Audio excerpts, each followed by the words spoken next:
आप किस एक्टर से बहुत इंस्पायर हैं? एक तो नहीं है, जानना चाहूँगा। नहीं बहुत सारे हैं, हमारे पास बहुत अच्छे एक्टर हैं। एक्टिंग जो है ना, एक्टर्स हमारे पास अच्छे हैं, काफ़ी हैं, ज़्यादा हैं।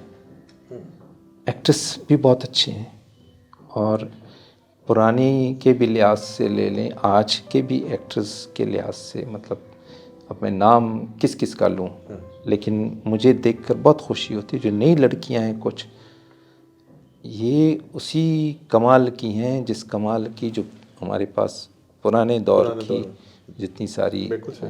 वो थी। अब इन सब से इतनी दोस्ती है कि मैं एक का नाम शुरू करूँगा तो वो आते आते जो है ना बिल्कुल। वो हो जाएगा, तो हम ये इसमें शक नहीं है। जवानी में कौन इंस्पायर करता था आपको बहुत ज़्यादा?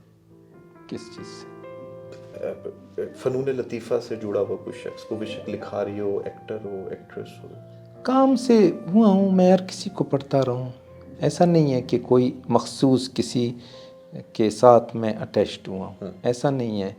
मैं रशियन लिटरेचर बहुत पढ़ा है मैंने, जो हमारे यहाँ का सब कॉन्टिनेंट का लिटरेचर है ये पढ़ा है मैंने, और किसी के आगे मैं हाथ जोड़ता हूँ और किसी के माथा टेकता हूँ, क्योंकि वो उस्ताद हैं, लोग हैं, जिसने भी कोई अच्छी कहानी लिखी, अच्छा शेर लिखा, वो कमाल है। थोड़ी बहुत अंग्रेज़ी लिटरेचर का भी, तो हर कोई अपनी अपनी जगह पर उसने तरबियत की, तो पूरा स्कूल है एक। हाँ।